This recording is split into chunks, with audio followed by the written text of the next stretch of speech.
بسم اللہ الرحمن الرحیم رب اعنی علی ذکرک و شکرک و حسن عبادتک قال اللہ عز وجل فَإِن تِبْنَ لَكُمْ عَنْ شَيْءٍ مِّن نَفْسٍ فَكُلُوهُ هَنِيئًا مَرِيئًا صدق اللہ العظیم۔ محترم حضرات، اس سے پہلے بات آئی کہ اللہ تبارک و تعالیٰ نے جو حکم فرمایا ہے مہر کی ادائیگی کا اور خوش دلی سے ادائیگی کا، اس کا حکم دیا گیا، اور اس میں سہولت یہ رکھی گئی ہے کہ اگر فوری طور پر اگر انتظام اگر نہ ہو کسی شخص کے پاس تو اس صورت میں وہ بعد میں ادا کر لے، اور اس میں بے شمار مصلحتیں ہیں، جس میں سے ایک مصلحت اور ایک حکمت یہ بھی ہے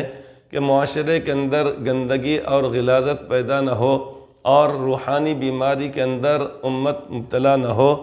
کیوں؟ اس لیے کہ اگر مہر کی ادائیگی کی رقم اگر ہوگی اور اس صورت میں اگر اسی کو اگر بنیاد بنا کر اگر نکاح میں تاخیر ہو جاتی ہے اور خدا نخواستہ ایک عرصے تک انتظام نہیں ہوتا، اور لڑکی والے اگر اس بات پر مصر ہیں کہ جب تک کہ مہر ادا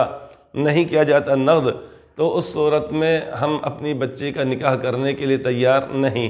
یہ ایسی بات پیش آ سکتی تھی۔ اس لیے اللہ تبارک و تعالیٰ نے اپنے بندوں پر فضل فرمایا کہ اگر گنجائش نہیں ہے تو اس کو بعد میں ادا کیا جائے، جس کو مہر مؤجل کہا جاتا ہے۔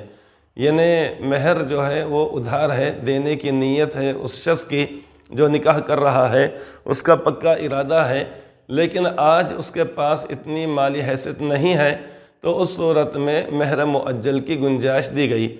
لیکن بعض مرتبہ ایسا ہوتا ہے، حضرات اہل علم سے لوگ معلوم کرتے ہیں، اسی طریقے دنیا بھر کے دارالافتاء کی طرف رجوع ہوتے ہیں، اور یہ پوچھا جاتا ہے کہ ایک شخص نے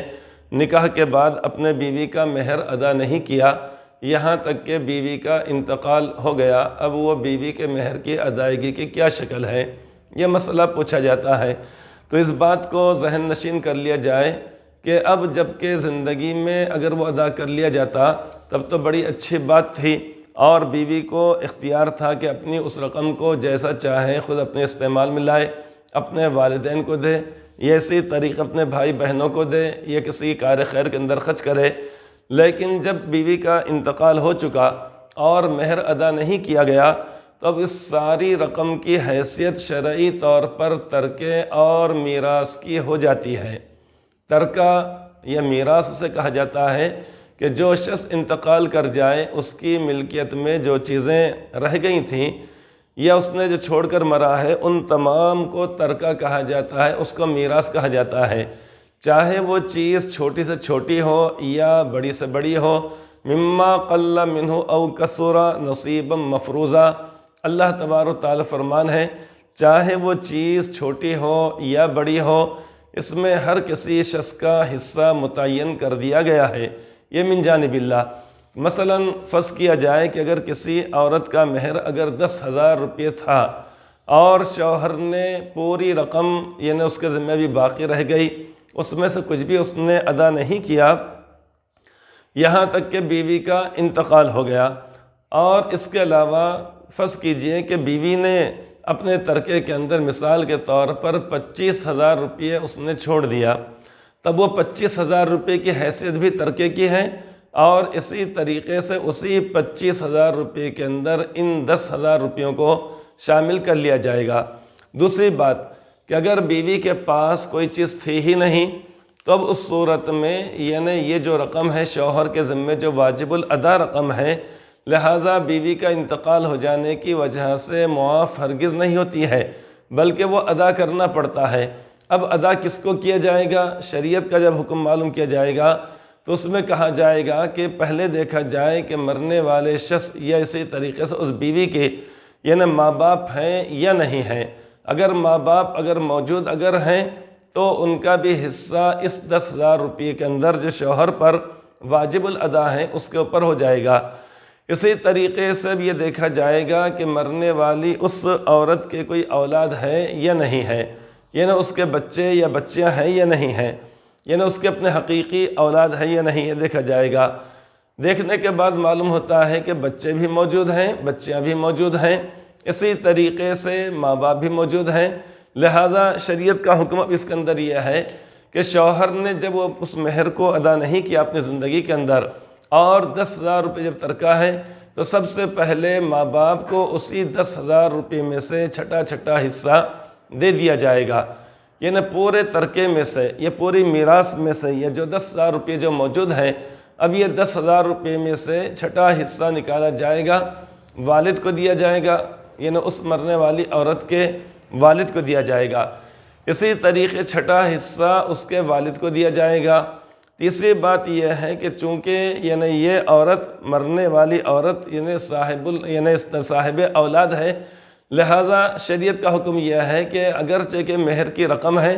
لیکن چونکہ اب اس کی حیثیت ترکے کی ہو گئی ہے، لہٰذا 1/4 رقم اس شوہر کی بھی اس میں سے ہو جاتی ہے، حالانکہ اس نے ابھی تک دیا نہیں۔ 1/4 کا مطلب یہ ہو گیا 10,000 میں سے یعنی 2,500 روپے کا مالک یہ شخص خود ہو جائے گا۔ کب ہو جائے گا؟ یہ اب ہو جائے گا، بیوی کے انتقال کے بعد ہو جائے گا۔ لہٰذا اس میں سے 2,500 روپے 1/4 رقم کے طور پر، چونکہ اللہ تبارک و تعالیٰ کے فرمان ہیں وَلَكُمْ نِصْفُ مَا تَرَكَ أَزْوَاجُكُمْ إِن لَّمْ يَكُن لَّهُنَّ وَلَدٌ فَإِن كَانَ لَهُنَّ وَلَدٌ فَلَكُمُ الرُّبُعُ مَا تَرَكْنَ مِن بَعْدِ وَصِيَّةٍ يُوصِينَ بِهَا أَوْ دَيْنٍ۔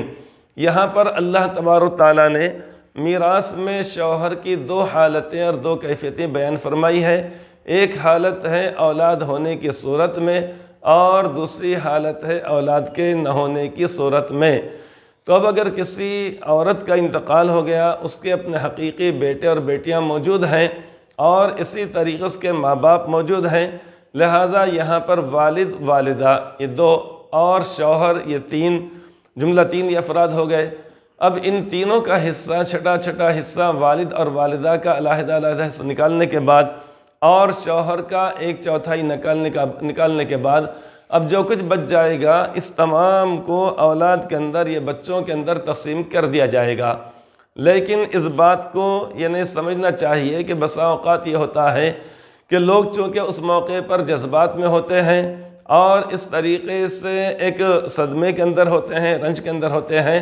لہٰذا اس موقع پر یہ معاملہ آتا ہے کہ کیا کرنا چاہیے۔ تو اس صورت میں بسا اوقات شوہر اس کو چونکہ معلوم نہ ہونے کی بنا پر وہ اپنی مرضی سے کسی مسجد کے اندر، کسی مدرسے کے اندر یا غریبوں اور ضرورت مندوں کے اندر اپنے اس بیوی کے مہر کی رقم کو صدقہ اور خیرات وہ کر دیتا ہے، حالانکہ شرعی اعتبار سے اس کا یہ عمل سراسر ناجائز کہلائے گا، اور اس طریقے سے شرعی اعتبار سے اس کی کوئی گنجائش نہیں کہلائے گی۔ کیوں؟ اس لیے کہ دوسرے کے مال کو بغیر اجازت کے صدقہ خیرات نہیں کیا جا سکتا۔ ہاں، مرنے والی اس عورت کا مہر جو ہے ترکے کے طور پر شرعی حصہ نکال کر والد اور والدہ کو دے دیا جائے، حقیقی بچوں اور بچوں کو دے دیا جائے، اور شوہر کے حصے میں جو رقم آئی تھی مثلاً 10,000 میں سے 1/4 رقم جس کو ربع کہا جاتا ہے 2,500 روپے، تو شوہر کو مکمل طور پر اختیار ہے کہ اس 2,500 روپے کو صدقہ اور خیرات کر دے، لیکن اپنی مرضی سے اپنی چاہت سے ان لوگوں کے علم میں لائے بغیر، بلکہ علم میں لانا بھی نہیں چاہیے، یعنی اس طریقے سے پوچھنا بھی نہیں چاہیے کہ کیا اس رقم کو کسی فلاں مسجد کے اندر دے دینا، فلاں مدرسے میں دے دینا، کار خیر میں دے دینا۔ ظاہر بات ہے کون سے ماں باپ ایسے ہوں گے کہ جن کو یعنی اچھا لگے کہ نہیں وہ رقم تو ہم کو چاہیے، کوئی بھی ماں باپ نہیں کہیں گے، اس لیے کہ وہ دیکھیں گے کہ جب بچی ہمارے ہاتھ سے چلی گئی، بچی کا انتقال ہو گیا، جو ہمارا جگر گوشہ تھا، جس سے ہم کو لگا اور محنت تھی، محبت تھی، لہٰذا وہ بچی ہمارے ہاتھ سے چلی گئی، لہٰذا اس کی رقم لے کر ہم کیا کریں گے؟ تو ماں باپ چونکہ صدمے میں ہوتے ہیں، اور اسی طریقے چھوٹے چھوٹے معصوم جو بچے ہیں ان کو تو یہی نہیں معلوم، اس کے اندر کچھ بچے وہ ہوں گے جو بالغ ہوں گے، کچھ بچے وہ ہوں گے نابالغ ہوں گے، لیکن بہت ساری مرتبہ ایسا ہوتا ہے کہ اس سے ناواقفیت ہوتی ہے، لا علمی ہوتی ہے، لہٰذا اور دوسری بات یہ ہے کہ بچوں سے تو پوچھنے کی بھی ضرورت محسوس ایک باپ نہیں کرتا ہے۔ کیوں نہیں کرتا ہے؟ وہ والد ہونے کی حیثیت سے۔ لہٰذا اس بات کو اچھی طریقے سمجھنا چاہیے کہ اگر کسی عورت کا انتقال اگر ہو جائے اور شوہر نے اگر وہ مہر ادا نہیں کیا ہے، تو اس صورت میں اپنے حصے کو تو صدقہ خیرات کیا جا سکتا ہے، لیکن صدقہ خیرات کرنا اس عورت کے ماں باپ کے حصے میں سے یہ پوری رقم کو ہو یا بچوں کے، اور بطور خاص نابالغ بچوں کی اجازت کا تو شریعت نے اعتبار نہیں کیا ہے۔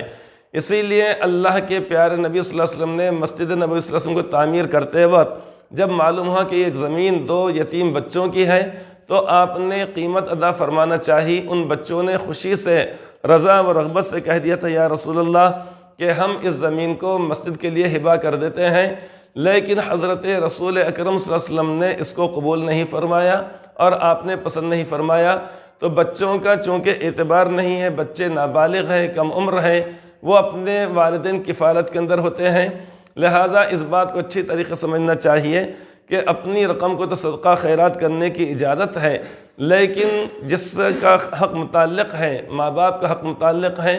اور مرنے والی اس عورت کے یعنی بچے اور بچیوں کا حق ہے، چاہے وہ بالغ ہوں یا نابالغ ہوں۔ باپ کی ذمہ داری ہوتی ہے کہ دیکھو میرے پاس یہ رقم موجود ہے اور میں نے بیوی کا مہر ادا نہیں کیا ہے، لہٰذا اب اس کی حیثیت ترکے کی ہو گئی ہے۔ نام بنام ہر کسی کو جس کی رقم جتنی ہوتی ہو، چاہے وہ رقم شرعی اعتبار سے کم آتی ہو ہر ایک کے حصے میں، ادا کرنے میں شرمان نہیں چاہیے، چاہے زیادہ آتی ہو ہر ایک کو حصہ ادا کر دینا چاہیے۔ یہ بھی نہیں سوچنا چاہیے کہ بچے تو میرے پاس ہیں، ان کی کفالت میں کر رہا ہوں، لہٰذا حصہ دے دینا چاہیے۔ بس آج کی مجلس کے اندر یہی بات بتلانی ہے۔ وہ بات یہ ہے کہ جب کسی کا انتقال ہو جائے اور اس کا مہر اگر ادا نہیں کیا گیا تو اب انتقال کے بعد اس کی حیثیت، اس مہر کی رقم کی حیثیت ترکے کی ہو جاتی ہے۔ شریعت کا جو حکم ہے اس کے مطابق عمل کرنا چاہیے۔ اللہ تعالی ہم سب کو عمل صالح کی توفیق عطا فرمائے، آمین۔